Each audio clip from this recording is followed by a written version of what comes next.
So NaNoWriMo starts tomorrow, and I just wanted to let everyone know that I'm very excited about it. One of the issues that I've been having lately is, I'm seeing a lot of really downer stuff online about it. Of course, it's the internet. You're going to find a lot of depressing shit. But my biggest thing is, when you're, even when you're going to memes and stuff, you totally relate to, the hard things that, writers run into as a writer. But there's one thing that we all need to keep in mind. So writing is fun. It's supposed to be fun. You're literally creating imaginary worlds and putting it physically in your hand down the road. It's awesome. You're like the god of a universe. And it's amazing. I don't know, the thing that you guys need to know that, for every success story, there are a million unsuccessful ones. And, even if you fall behind a little bit during NaNoWriMo, you need to keep in mind that even when you don't feel like doing it, there are days every year that especially week two is especially difficult for me. But, you need to do it anyways. It's like working out. Working out sucks. But once you start doing it every day, man, you look forward to that stuff. You look forward to it every day. So what my recommendation to you is try to find that one person this year who is absolutely they motivate you. If you're a competitive person, I can be competitive sometimes. When I first started doing it back in 2013, I did it with somebody who was right at the same level as me with the word count every single day. And that motivated me, man. I wanted to be the best. And you know what? There's a lot of people out there that are going to say things like, oh, my writing's really bad, I'm having a hard time, and it's okay to have a hard time. But, being a bad writer, even the bad writers are not that bad. You know why? Because they fucking did it. Which is worse? Which person is worse? The fat guy who's running for the first time at 4 a.m, or the guy sitting on his couch laughing at him? Which one of them's worse? You could be in the best shape of your life, but, as long as you're out there doing it, you're better than the guy who's sitting still. So my recommendation is, you got to find that motivation. You got to find that hunger. Jimi Hendrix never took any compliments or anything like that. He never really took any kind of good feedback. The reason why is because he wanted to stay hungry. You got to be the Jimi Hendrix. Just don't die at 27. But you got to be Jimi Hendrix. You got to be excited. You got to love it. You got to eat it, breathe it, live it. Everywhere he went with his guitar, he had the guitar in his hand. All over the place. He would go to social events and have the damn thing in his hand. Awesome.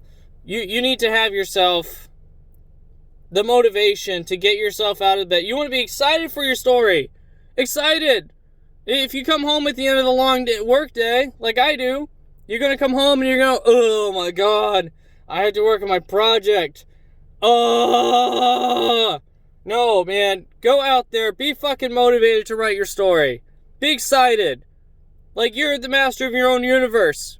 Do it. Just do the project. It's crap. You know what's more painful? You know what's more painful than writing? I'll tell you what's more painful than writing. Watching someone else take the same NaNoWriMo year as you and do their project and do it every day and then fucking beat you. And then they all did it because you made excuses for yourself. Don't make excuses. Make books. Make goddamn books. You can be as stressed out as you want. Write about it. Goddamn, write about it. You're not going to be a better writer if you don't fucking write. They go, oh, my writing's really bad. Okay, well, when was the last time you sat down and actually did something? And what I've got here, I have a notebook in my truck at work. I am at work, and when I'm having a lunch break, when I'm getting gas, and I get a really quick idea, I write that shit down. It's going to be good for later. Maybe not, but I have it. So, I'm not saying, oh, well, I can't have a notebook at work, blah, blah, blah. Yeah, I get it. I've had lots of jobs where I can't have a notebook. I can't get a break from anything. I totally get it. But,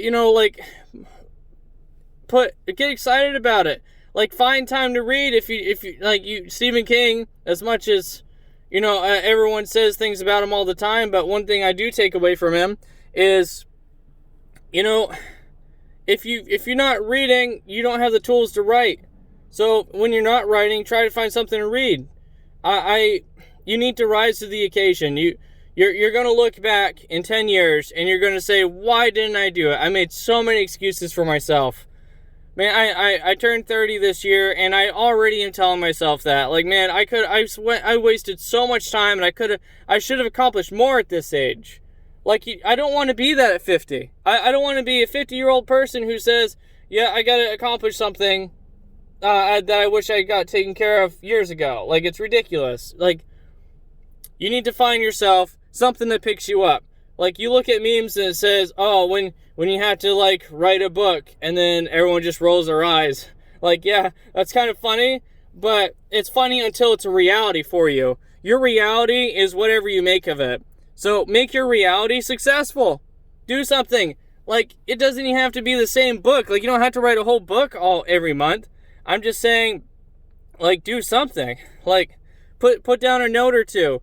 I mean, NaNoWriMo is about writing 50,000 words. If you want to write if you want to write 50 stories that are 1,000 words long, then do that. Like, do something. And you only have yourself to blame, man. Like, it's sickening because I see so many people. So the first year that I did it, in 2013, I went to a huge NaNoWriMo meet and greet. So everybody who was doing their project in the whole city of Colorado Springs all got together. It was awesome. Man, I ran into some really intelligent people. I ran into the most talented writers that city had to offer. And only like 4 people finished that year. Do you know how excruciating that is? Like, you sit there and you listen to everyone's great fucking idea. You're like, oh my god, where did you come up with that idea? Like, your plot bunnies must be all over the place because that was a great idea. Oh my god, you're giving me inspiration. Get fucking inspired. And then when you see the end of the year, everyone just kind of goes into a little hidey hole, and they work on their projects or don't. And at the end, you and like 3 other people published, and there's all these amazing ideas that are just going to waste. They're going to waste, and those stories are never going to see the light of day because that person made an excuse to not work on it that day. Like, they made that one excuse. You know what that does? That gives you a door. And that door goes into this other world of just laying off on it. Like, oh, well, I'm 2 days behind. Damn, I'm really getting behind. I should really get to it. Oh, I'm 5 days behind. Oh, my God. Like, I'm really, really behind. Like, I don't even know if I should do it anymore. And then you're in, like, day 10. And you're like, oh, my God, I'm so far behind. I'm just not even going to bother with this year. Like, it's too far behind. I can't do anything. Don't put yourself in that situation. Don't do it. Put yourself in a situation where you're a fucking winner. Be a goddamn winner. Have a winner's attitude. You want to sit down at that desk every single day and you want to say, I'm going to write a goddamn book today. I want you to say that to yourself. Say it to yourself. Write a fucking book today. Work on it. 500 words, 200 words, 3 goddamn words. Do something. And everyone's sitting around, oh, I can't do this, I can't do that. Man, it's pitiful. That's toxic. That puts you in a brain wave that it's just fucking static. You don't tune into static, listen to fucking words, man. Do it. Do something. Sorry, I was listening to a podcast at work today, and it's just listening to people make fucking excuses. Like things like, oh, well, I can't do it because of this. I can't do it because of that. Make the time for it. People who work out, make time for it. Even if it's at 4 a.m. Do something about it. I'm going to fucking win this year. I'm going to win. I'm going to win this year. And my book, you know what my book's about? Fucking dragons and pirates and airships and shit like that. Like, that's fucking weird. And I love it. I love weird shit. Write your book. Write your goddamn book. Find someone who motivates the fuck out of you every single day and write your goddamn book. Motivate yourself. And if you don't motivate yourself, motivate other people. It's contagious. You know what else is contagious? Oh, I can't do my book. You know what? It's hard. Yeah, writing a book is goddamn hard. And that's why you're a fucking amazing person. That's why you're better than everyone else. Because you fucking set the fucking bar. Ugh. Set the bar. Write your book. Motivate yourself. Motivate other people. Be excited about your project. Like when you come home, don't fucking grieve over what you have to do. Be excited about the adventure that you're going on. For me, writing is therapy. If I didn't have writing, I wouldn't have anything else. That's why I'd be very traumatized if I lost my fingers. But I'm not getting into that. I'm going to write about that. I'm probably not today, but you get what I mean. NaNoWriMo starts tomorrow. Get on your project. Work on your project. Get fucking psyched. Like, oh, well, my project's okay, but I need this. Oh, you need help with your project? Do you know how many people there are to get help from? Like, there's NaNoWriMo. There's the Discord. There's the Facebook. There's the forums on the actual website. There's no excuse. Work on your project. I'm fucking rooting for you. Let me know what your projects are. I can't wait.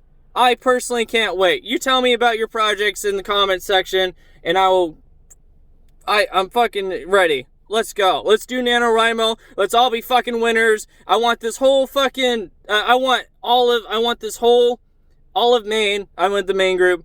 I want all of Maine to do all of their projects. Let's set an example for the rest of the goddamn world. Okay, guys? Love you. Bye.